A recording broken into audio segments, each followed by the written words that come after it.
Okay, welcome back to the ROI Online Podcast, where we believe that entrepreneurs are the invisible heroes of our economy.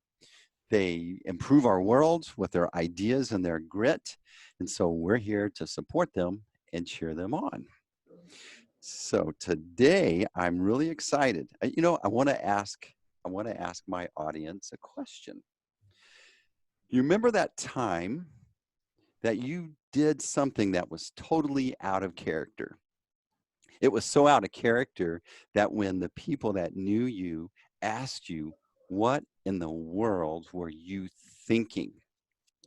And all that you could come up with, and this has happened to me many times, the only answer that I could come up with was, I don't know. Well, remember how you felt. You felt like a total doofus because you really didn't know, but that's the only answer that you had. And so today's guest, had he been there, he could have stepped in, explained exactly what you were thinking. And because I've read his book, Marketing the Mind States, I can answer that question for you as well. Here's the answer. You weren't thinking. In fact, you don't think as much as you think you think. That's my favorite quote from this book. And ironically, this episode is going to give you a lot to think about. I'm excited to introduce you to Will Leach. He's the author of one of my favorite books, as I said, the Marketing to Mindstates. Will is also the founder or the CEO of the Mindstate Group and the founder of Triggerpoint, a leading behavioral research and design consultancy specializing in, guess what? Mindstate marketing. Will, welcome to the ROI Online Podcast. Hey, it is my pleasure to be with you today. Thanks for having me. I'm just jacked up because you and I are on a journey together in many ways. And the thing that I love, so the people that listen to this podcast, they're business leaders. And the hardest thing for a business leader, a parent, an entrepreneur, someone that's leading a team is to really communicate clearly. That's that's the essence of leadership, and the better that you can communicate, the better leader you are. If you think of the folks that we really enjoy, Oprah, for example. Uh, Oprah is just someone who's naturally inclined to really communicate well, and people, it just connects. It just connects her with all these folks. So, so in the format of this podcast, what I love to do, since story is a great way to communicate or help us, it's a tool to help us communicate. I want to kind of talk with you, and we're going to learn, like in a hero's journey, we're going to learn about your backstory, some inciting event that triggered you on this great, unique path that you're on. Kind of hear about some of your roads of trials. You ran into some things you thought were going to work, maybe didn't, mhm. and then talk about the reward, the goal that you brought back, which is your book. And so so why don't we do this?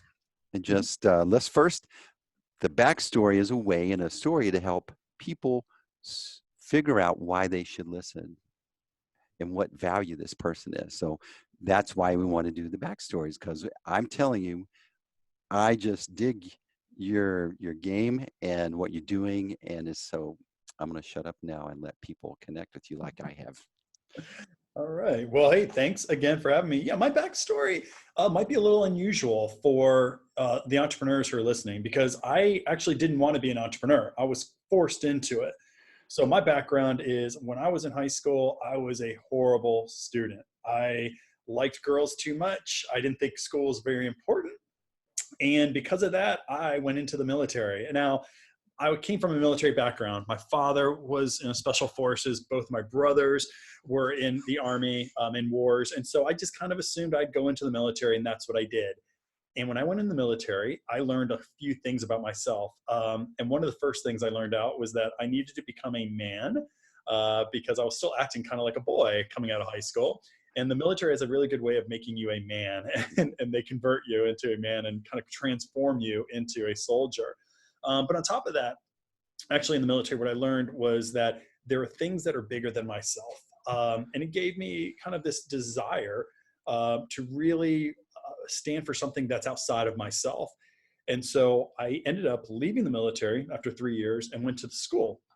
And actually, I fell in love with economics. I was a terrible student, but for some reason, economics made sense to me. Macroeconomics. I'm horrible at finance. I'm terrible at accounting. I'm not great with numbers. But if you want to talk about economics, I can play the game.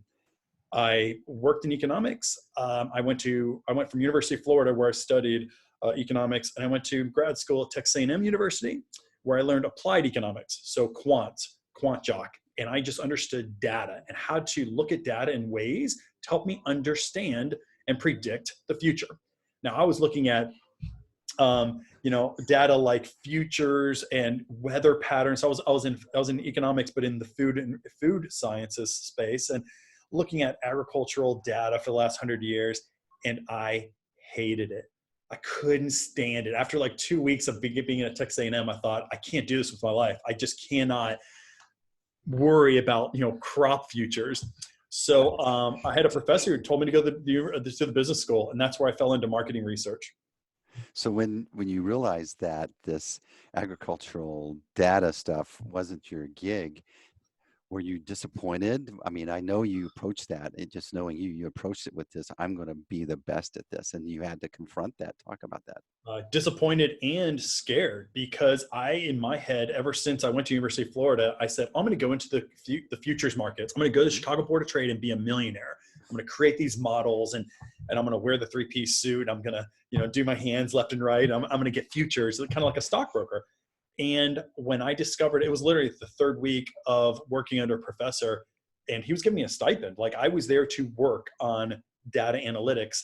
And after 3 weeks, I didn't want to go to the office. And so I was scared, because I lost my stipend, in fact, because he even said, well, the good news is I think somebody over in marketing research, over in the School of Business, right? I'd never taken a business class, by the way. I was always in economics and kind of working through my undergrad degree in economics. I never really took a class in psychology, never took a class in marketing.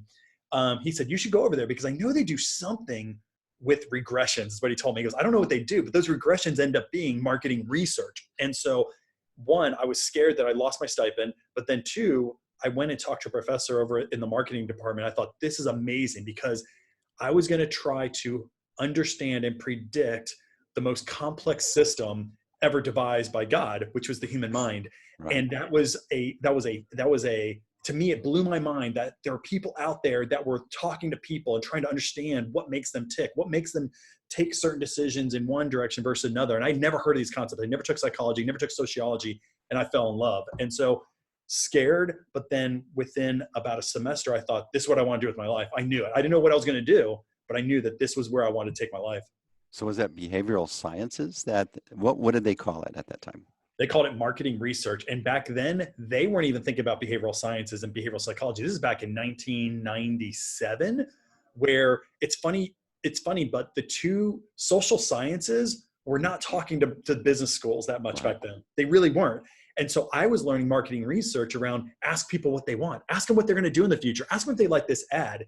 Social sciences was looking at saying, when you ask people questions, they will give you rational kind of answers, but that's not really what predicts what they're going to do in the future. I didn't marry those two things up until years later in my career, when I was over at PepsiCo. That's the time I married these things up. I'd never even heard of these social sciences and behavioral economics. Wasn't even a part of what I did. So what's the difference between behavioral sciences and decision science? Yeah, I think you can almost blend the terms together. I will say that there is a slight distinction in that decision sciences is trying to understand the processes of making decisions. And those can be oftentimes conscious, many times unconscious as well. But conscious decision-making, we have processes to help us understand the world and make decisions that are in our best interests. Behavioral sciences go beyond that and say, we sometimes just react to the environment. Like you said, we don't think as much as we think we think. Mm-hmm. That is in the world of behavioral sciences, where we are oftentimes influenced by our environments, the way you're talking to me, the way I'm feeling, whether I'm hungry or whatever. Those things are beyond the decision sciences. So they can kind of be intermixed, because there's certainly a lot of overlap, but there is that slight distinction between rational thinking versus environmental influences. So you spoke about when all of a sudden you started to put those together. I'm guessing or assuming that's what we would call the inciting incident or the call to action. So draw that picture for us. Yeah, I talk about this in my book. Here's what happened. I'm over at Frito Lay. I'm running shopper insights at Frito Lay here in Dallas, Texas. A lot of responsibility, and they invested heavily in a laboratory. We called it the Smart Lab, the shopper marketing and retail testing laboratory. So imagine this space where it was about the size of a Walgreens, and I had a theater about the size of a Walgreens to run experiments. Now, I still wasn't really in this world of behavioral psychology yet and understanding emotional factors, decision making, all the stuff that we just talked about. I was more like, I'm going to ask people to come into my laboratory, maybe 75 people. I'm going to then keep my old packaging of Tostitos, and I'm going to have 75 people shop my aisles. And then I will look to see the number of people who bought Tostitos. And then the next day, I'm going to recruit another 75 people to shop that same aisle, but this time put a new bag. So it's very much a very standard classic piece of marketing research. I change one variable and see what happens. So here's the story. I do this study where I was asking people, 75 people, to come into the laboratory to shop the store. And then overnight, I'm supposed to put on the new packaging of Tostitos to see, hey, does the new packaging create greater lift? That night, the shipment of packagings didn't arrive to the laboratory, but I had already had another 75 people the next morning going to show up to shop this environment. So what do? Well, I can't just call 75 people and tell them to come back another time. It's too late. I said, you know what? I'm going to create the exact same study again. I'll get a bigger base size, 150 people, right? And then a couple of weeks later or a couple of days later, I'll bring in the new sample. Well, I brought in the 75 people. We got the data back. And I had an analyst who said, Will, I got to talk to you. There's an issue with the data. And I was like, what's the issue? And she said, well, the results from day one are not matching back the results of day two, but yet the packaging was the same exact environment, the same lighting, the same planogram, the same prices. They are totally different cells. And I said, Kim, don't ever tell anybody about this.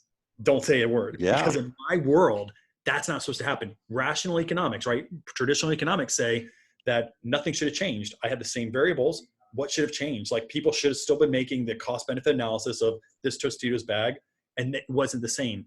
That blew me away. Unfortunately for me, I had a senior vice president of marketing who found that out.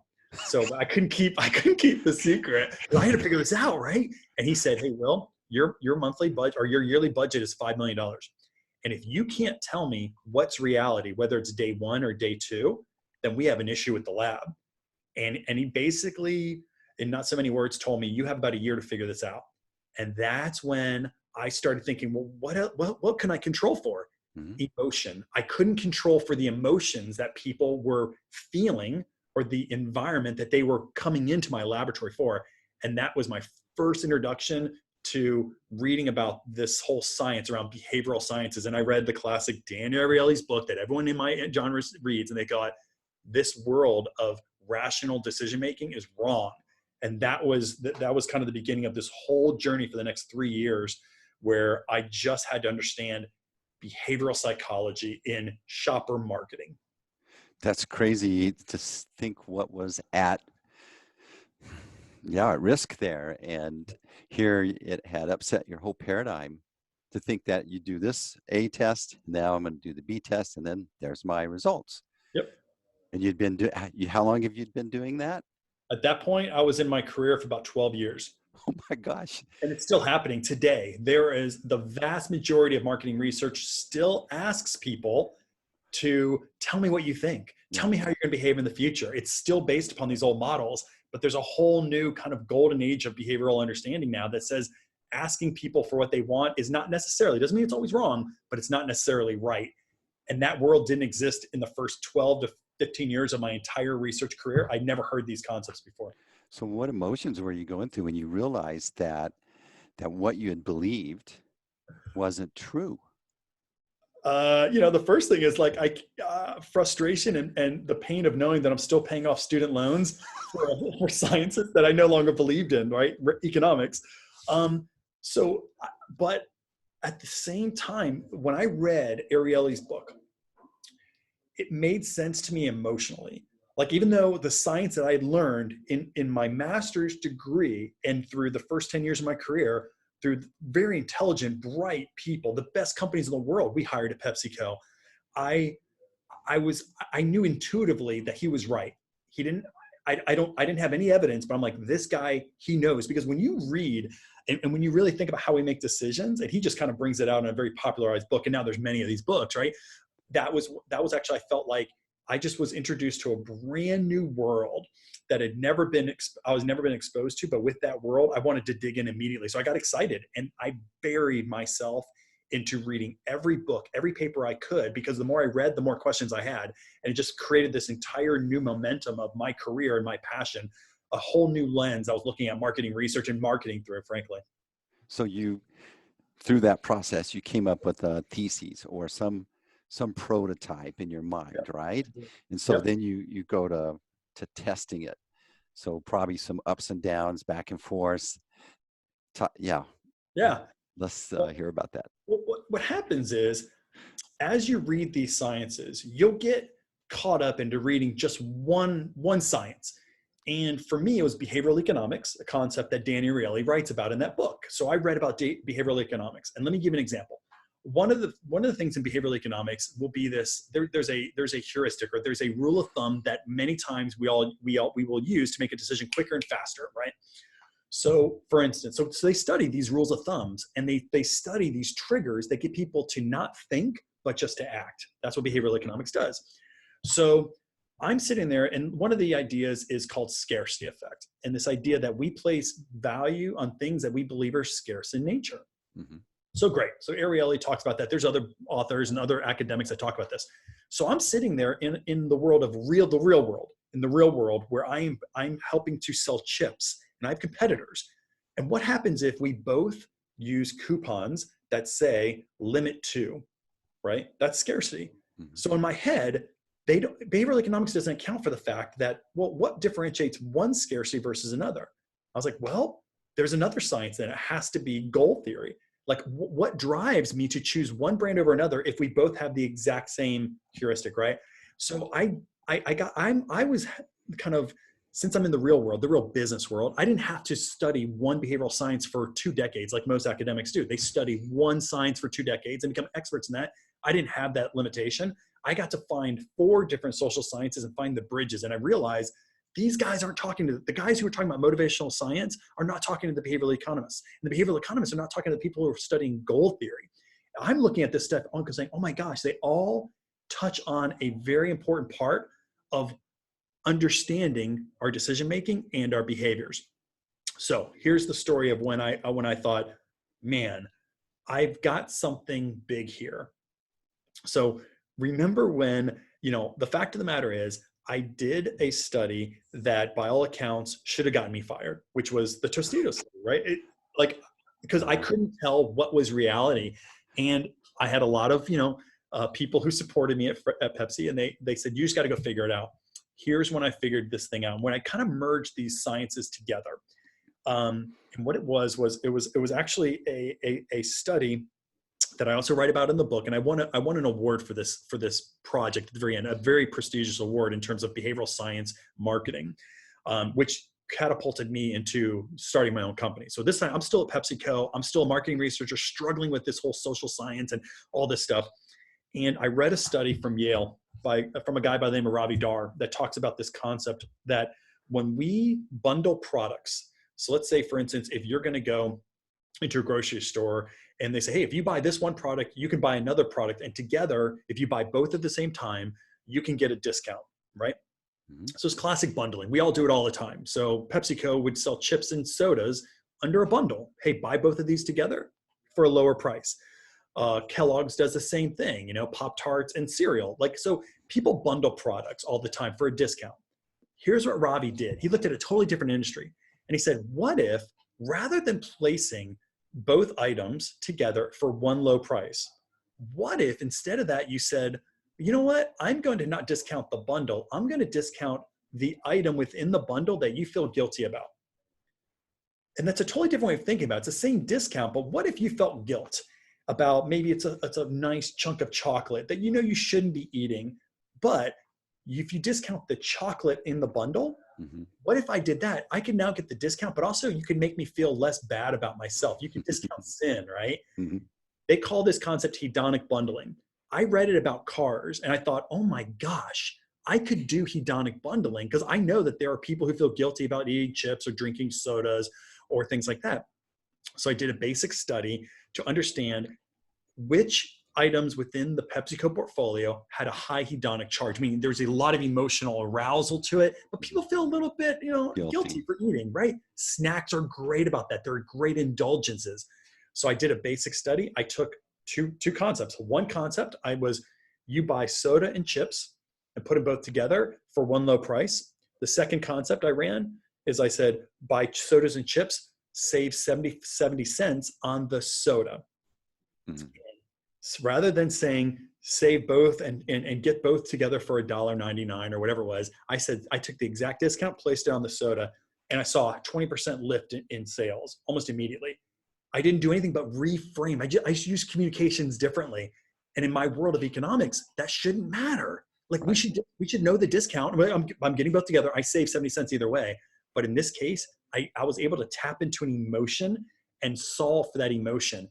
And that I actually worked with a great scientist to do that work. And we actually put it up and once we saw the results, we couldn't believe it. And we actually put it up for an award and we won an award. And when I got off stage for that award, think of it as, it's kind of like an Academy Award for marketing research, right? It's called an Explore Award. Mhm. And it was almost like winning Best Picture. And I came off stage and I had 3 companies as I'm coming off stage saying, if you're not happy, I'd like to talk to you because I want you to come work for me. And I thought to myself, there's something here because this room is full of marketing research companies, the best marketing companies in the world. And they were like, we want you because what you just did, we'd never heard of. And I thought there's something here that it is powerful, is really, really powerful. And so I took it to start my own company. That's crazy. So did you wear like the white science coat and carry a Mm. clipboard like Dr. Emmett Brown in Back to the Future? Yeah, I probably should have. What I did try to do is what I did want to do is I wanted to say, and I was lucky enough to where I understood marketing, right? And because Yeah. I worked with brand managers, so my jacket was not a professorial jacket, but kind of like a Texas kind of vibe jacket. And that's so I wasn't the nerdy researcher. I was kind of that in between smart professor Uh-huh. researcher. Okay. That was my So this is good. So here I am. I'm thinking, as these business owners that are listening right now, yeah. maybe they don't sell chips or soda, but they have a portfolio of products or services. Yep. And so what's some little things that they can start to like grind on a little bit? Give us some examples of how maybe if I'm a plumbing company Yep. and talk to me, maybe some good examples you have. I don't know what they are, but Yeah. So, there's a couple of things that I think marketing has lost their way mhm, because a lot of agencies are trying to be cute and they're trying to be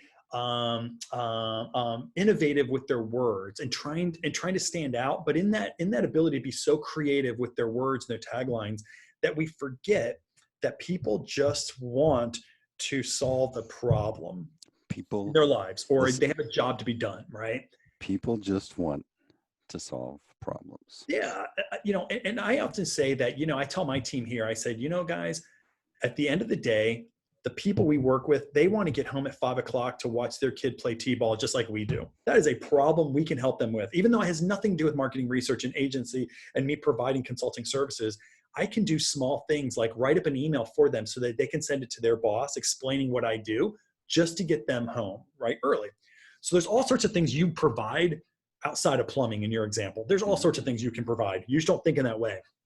So the first thing I tell people is if you don't understand the goal of your customer, and that may be way outside of what you provide, then you truly don't understand how to market, because people only buy products and solutions that help them reach their goals.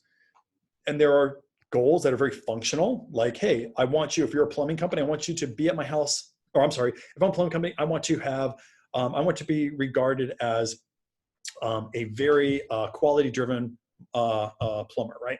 And I also want to solve my clients' needs. I want to be on time. I want to have profit in my business, right? So there's simple, basic functional goals. But ultimately, people, especially business owners out there, we have an emotional goal. We call them higher order goals. And certainly I want to have those things for my company too. But what really drives me emotionally, rationally, are those things that if you ask me, what do I need for my company? I need to be profitable. I need to grow it, to this size. I have all sorts of things. I need to create processes. Emotionally, why do I want that? Emotionally for me, my higher order goal is, at least in my world, is to create a meaningful difference in especially the kind of the middle class. That's something I grew up middle class, and I want to see people succeed. And I believe my way of doing that is understanding how people make decisions and teaching others to make their marketing better. Cool. So first thing is, if you don't understand the functional goals, and most people get that, you've got to ladder up to what's the true emotional goal. And then if you can help somebody meet that emotional goal, in this case, I want to make the world a little bit better place by using all this psychology, the stuff that can actually help people reach their goals. That is an important thing that differentiates me from other people, from other companies. So for me, if you don't understand goal, you are already missing the mark on any marketing you're doing. If you don't truly understand, you may get lucky, and you may get a couple of sales, but you won't maximize your sales until you understand the goal and start messaging to that higher order goal. One of the quotes you say is marketing is broken. And I'm on board with that. I say that most marketing is anti-human. They have people designed for technology or SEO or all these stupid things that really don't matter, because there's a human with a brain on the other side of that, and that's what most people are missing. So the things that you're talking about, this higher order goal, means that you have to stop thinking about yourself and really put yourself in their place. How do you discern what the higher order goals are? Do you guess? Do you just kind of get it, or is there a process? Yeah, there's a process, but I would tell you, and I'll tell you about the process. I will tell you that if you've spent any real time in your industry, and if you're talking to your customers regularly, so let's say if you're a service, you're a plumber or whatever, talking to your customers, you're going to intuitively know the higher order goal. You just may not know that right? Because you didn't know that was important, right? You're trying to compete on price. You're trying to compete on quality when you should be competing on your ability to help your customers reach that higher order goal. So in my book, we list out questions you should be asking. And there's nothing special about these questions per se, except for what I'm trying to do is getting into that higher order goal. And what you do is this thing called laddering. So the first thing, if you want to understand somebody's goals, you have to ask them some basic questions. Just trying to get at things like, I'm just going to read it here, right? For instance, you would say something like, when did you first start thinking about the need for this product? Go back in time and tell me that situation, why you needed it. If you can ask your customer questions like, what are you looking for? What are you looking to accomplish today? You can get that list out. And most people are going to tell you the rational things. I'm trying to grow my business. I'm trying to break through the clutter. They're going to tell you those things. Those are important things. What you need to do now is ask them, or in your own mind, ladder. Just say this question. Why is that important to you? Well, it's important to me because of X, Y, and Z. Why is that important to you? Do it 2 times. It's called laddering. Do it 2 times. You ask, why is that important twice? You're going to get to something more in a more emotional space, a much more emotional space. So let me give you an example we use in chips all the time. People want to eat healthier. And so I've done lots of different brands that are trying to build out healthier options. And when you ask guys what they want, I want to lose weight. I want to get back into shape again. I want to, get my 6-pack abs, all that functional stuff, which is meaningful. Great. Got it. Why is that important to you? When you ask that twice, inevitably, especially Gen X guys will say the same thing, because I want to walk my daughter down the aisle. Every guy has, especially if they have a daughter, is like, I just want to look good and I want to be around for my daughter, especially people who have really big problems with their weight. That's a higher order goal.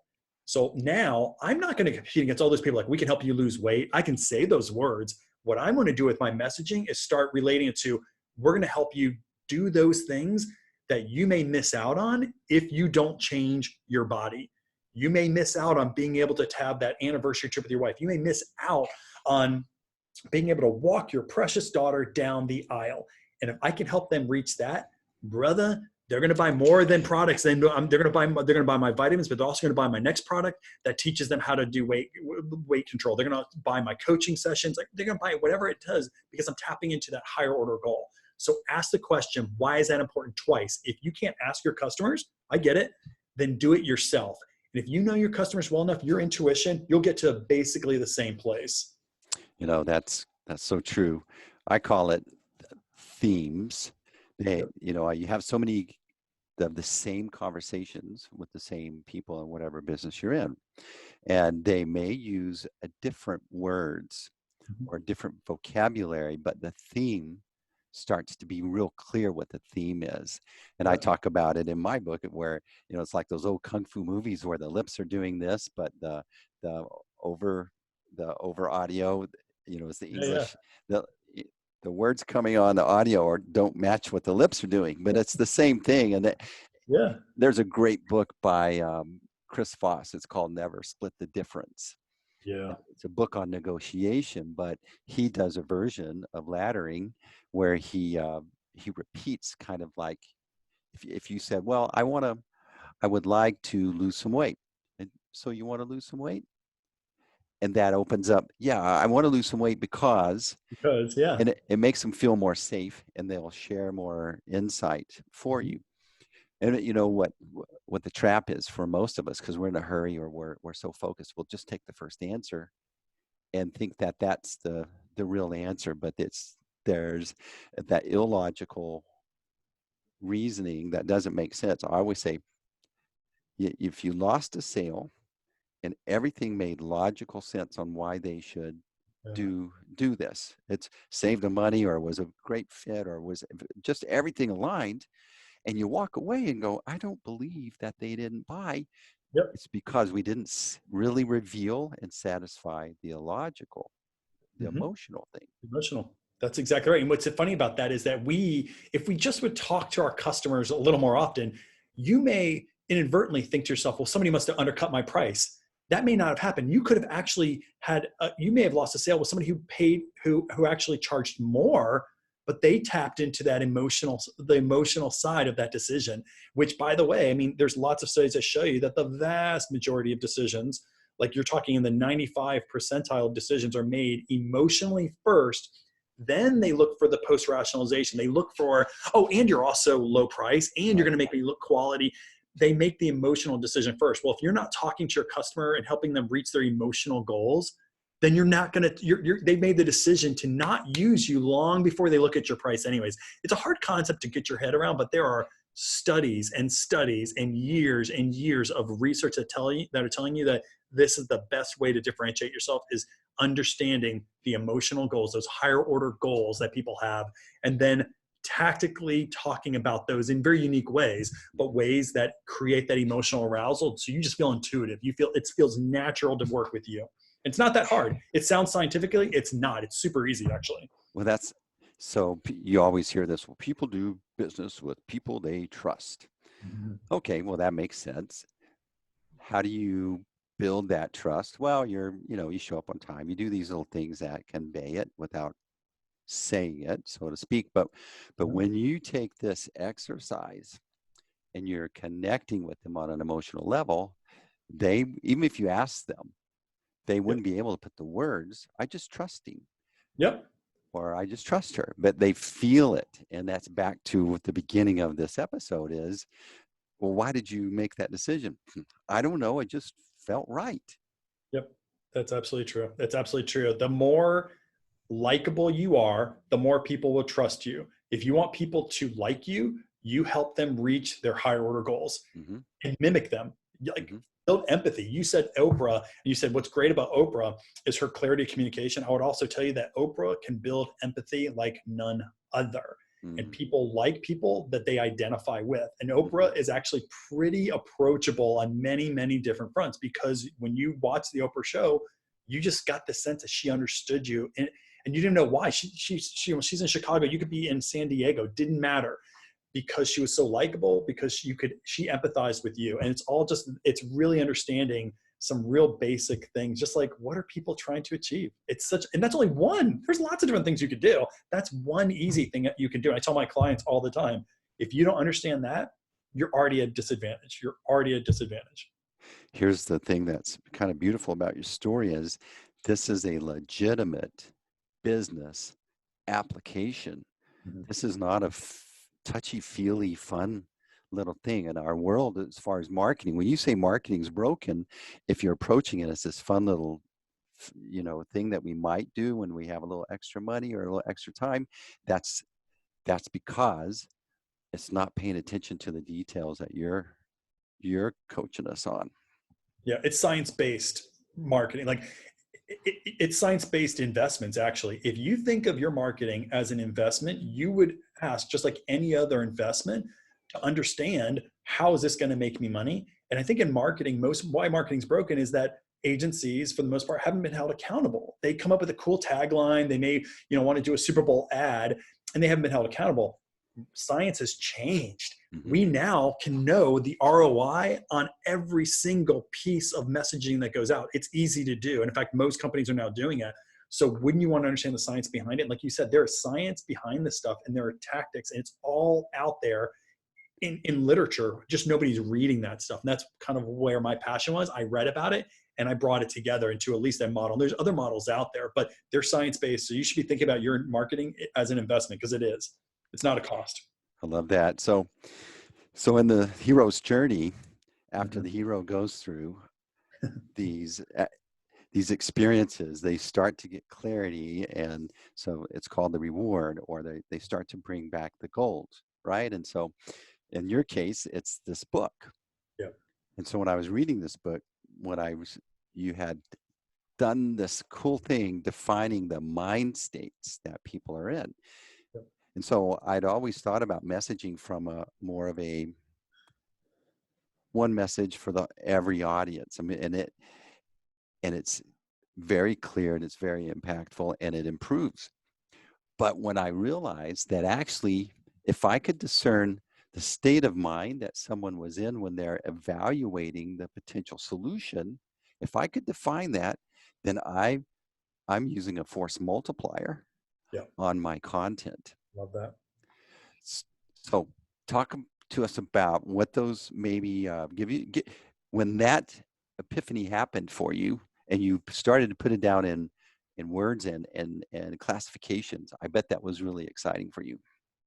It was. And again, this was for us in marketing research who are studying, why people buy things. It's a very different lens to look at the world. So classic marketing research and most big companies do what's called a segmentation.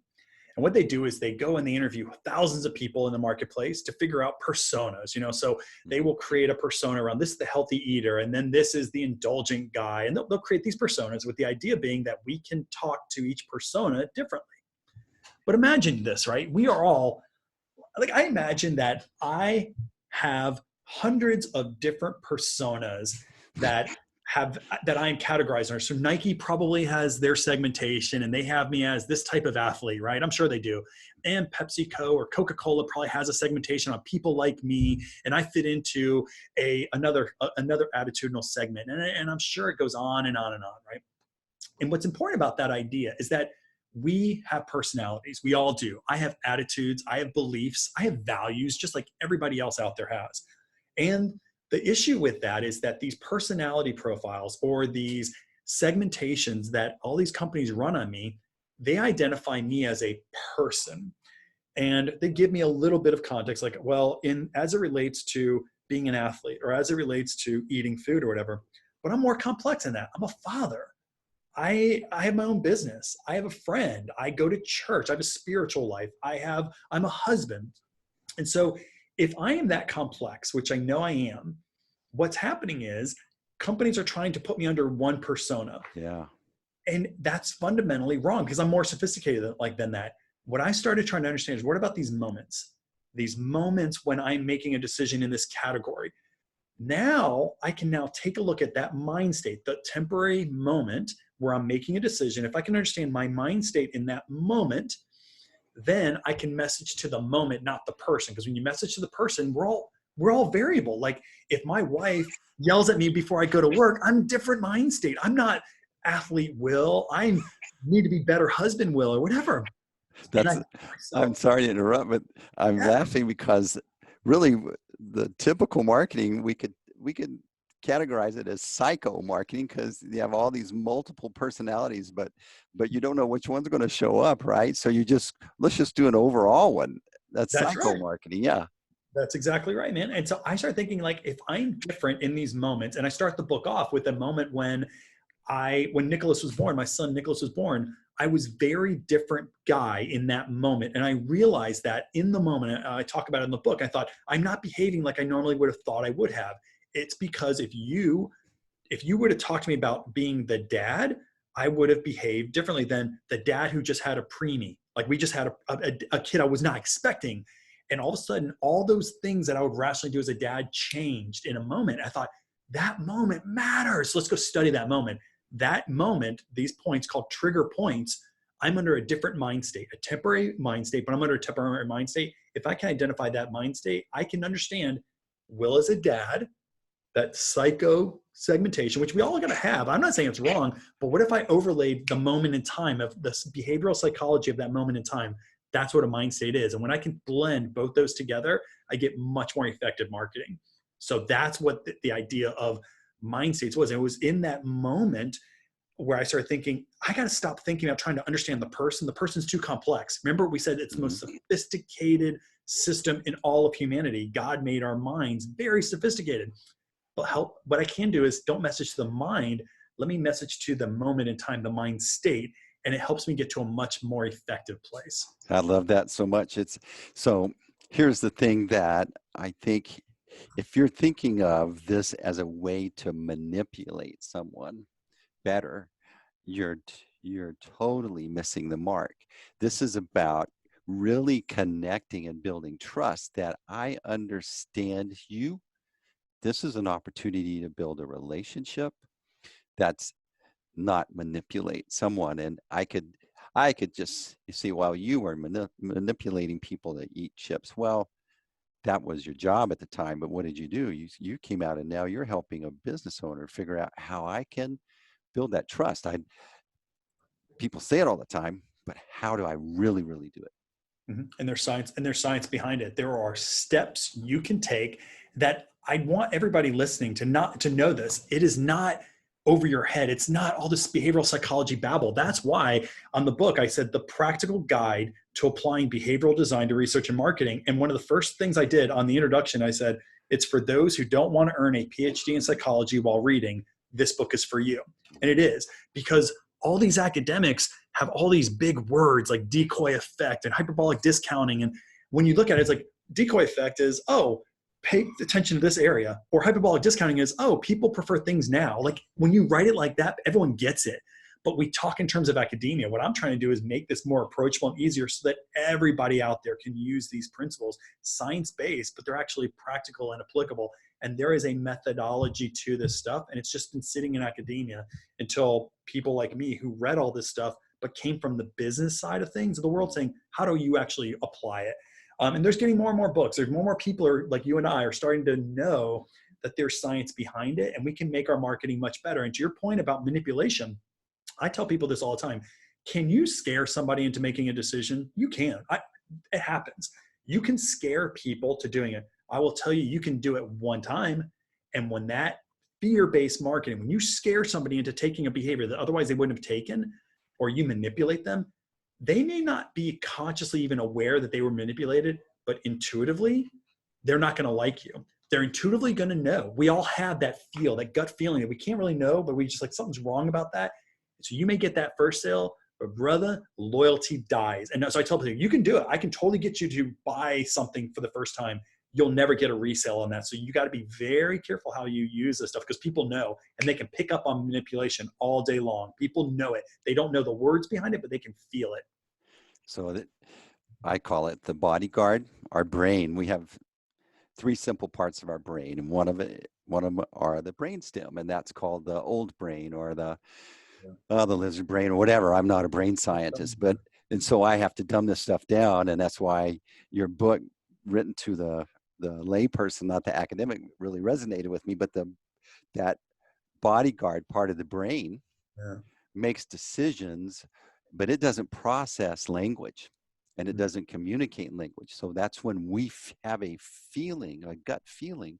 That's our bodyguard saying you're okay or you're in Or you're danger. not okay. Yeah. Yeah, and so what you're talking about, that manipulation, your bodyguard is going to not let you feel good about that. And you'll always be going, why do I feel this way?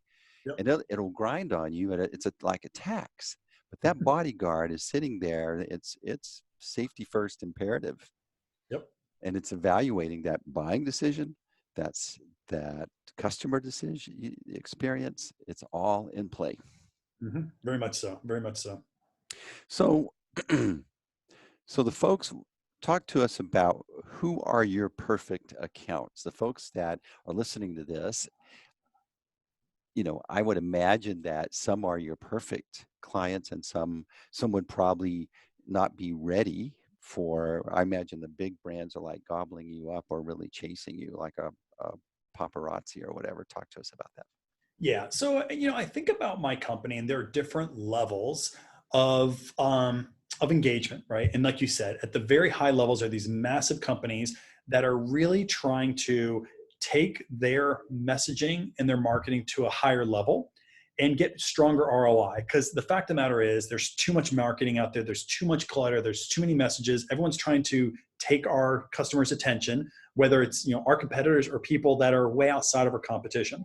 So at the highest level, people are asking us to really study their customers and do marketing research techniques. We have advanced techniques, of course, to understand specific behavioral factors that can help them become better marketers. Then there are other customers who are like, you know what? I don't have a budget of $100,000 or $50,000. We just don't have that kind of budget. But I know it's important for us to talk to people in a new way. They may not even know the world of behavioral psychology, but they do realize that their Facebook posts or their ads aren't growing, or they're not consistent. I think the bigger fact is sometimes they're saying, "Oh my God, I got a great lift. I got a billboard campaign. I set some billboards out and I got an initial lift, but then I re-updated the billboard and I got nothing the second time. Why is that?" Like, they can't understand why sometimes marketing works and sometimes marketing doesn't. Those, for me, and they want to understand why, because they want to be more consistent in their marketing. For me, those are my bread and butter. Those are the people I'm like, I can tell you how to be more consistent if I can just identify these mind states. And it doesn't, like I said, it doesn't take you to do the massive research. Sometimes it's just having conversations to understand your customers in these moments in time. So those types of people are, kind of, I think of these people who have smaller marketing budgets. They may be regional clients who have maybe a regional presence in one or two states, or even frankly, the real estate agent who has a couple of different agents, underneath their umbrella, and they're trying to drive sales in the Dallas Fort Worth area or whatever. They don't have a lot of money to spend, but their marketing matters. Every ounce of dollar needs to work because they have such limited budgets. And this is for them. The book, the whole behavioral psychology, behavioral design, and mind state marketing is really for those people. It helps you, if you're at that level, get to the level of those people who can outspend you by 10x, right? Mm-hmm. Frito Lay can outspend competitors by 10x easily, no problem. What this does is allows that one person who doesn't have that kind of money to get a much more consistent return on their investment. And at the very lowest levels, let's say if you're just basically an entrepreneur, you're a solopreneur, you're just trying to create, some copywriting, and you're doing some basic web design. It's by yourself. Maybe you subcontract one or two people. You may not need to do anything. You may be able to read the book, Marketing to Mind States, and just from that go, here are 4 or 5 little tips that I can now take my kind of activation to a slightly better level. And you don't have to do any research. You may not even have to identify a mind state, frankly. You may be able to just know, oh, I can include a trigger, a small trigger, and I list these triggers in the book to help my marketing just get a little bit better. So now I can afford. And my goal is to help those people get to a place where they can invest in marketing, to that middle tier. And in that middle tier, there's people who can invest in marketing, but they really don't have a budget for more than $50,000 or even $20,000 for the entire year. How can I make their marketing more effective so now they can start marketing at $100,000 a year? And eventually we work our way up this ladder. So where can people read your blogs, or you produce articles on a regular basis? How can they kind of keep in touch on things that are going on after they've read your book? I do. So I write on Medium and Forbes quite a bit. I also, if you LinkedIn with me, if you go to LinkedIn, you look up Will Leach. on LinkedIn. I write a lot on LinkedIn, a lot of different things there. And then of course I have just the normal social media posts, whether that's my Twitter account, which is at Triggerpointer, or even just my personal website, which is marketingtomindstates.com, but that'll kick you back over to an author page and tells you my philosophy and kind of my story about why I saw the need for us to kind of take all this academic jargon out of it and make this stuff approachable for everybody. And you'll learn a lot more about that. So, and ultimately, I think in the near future, we're going to have a totally new way of engaging with us called mindstategroup.com. Yeah.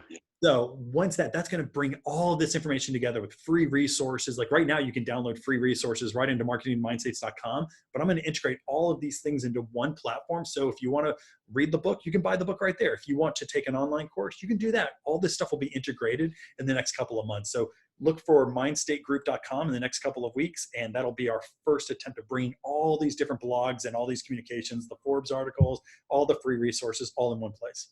Love it. This has been a great conversation. So I have this question I always ask at the end is like, Will, what question did I not ask that you wish I would have asked? Wow, that's a great question. That's a great question. I guess, the biggest question would be, and I think we covered it slightly, but, what do you say to my audience for people who think that this is just too advanced for them? And I wish more people realized that you in the audience, your audience has access to things that can make them much better marketers, and they're free and they're available. And all it takes is a very small look into a book like Marketing in Mind States, or into a book like a Story Brand, or Building a Story Brand. These books are out there, like your book, that can take this complex world that we live in and make things easy. Because our job, as if I'm running that plumbing company, it's not to be a world-class marketer. It's just not. So I'm not going to invest heavily in that space. My job is to be the best damn plumber I can be, Yeah. and provide for my family and provide for my employees. There are resources out there that are easy for you to get to. And if you just go to those resources, they're not too intimidating. You can read my book, read your book in the matter of 2 nights, and immediately activate on this stuff to make your marketing that much better. And with marketing comes sales, and with sales comes profit for your customers to, or for your family to take advantage of, and your employees. I love that. It's all in line with that higher order goal that each business owner has, whether they said it or not. What they're wanting to do is grow the value of that business because they're providing for their family. That's right. That's right. Yeah, there's something there that why they took all that risk. Well, thank you so much for your time. And I really encourage everyone to go to Amazon.com and get Marketing to Mind States. And you can also, if you want to watch this, it'll be on our YouTube channel. There'll be a video version of it as well. And we'll talk to you on the next episode of the ROI Online Podcast. Thank you for having me, Steve. Appreciate it. Thank you.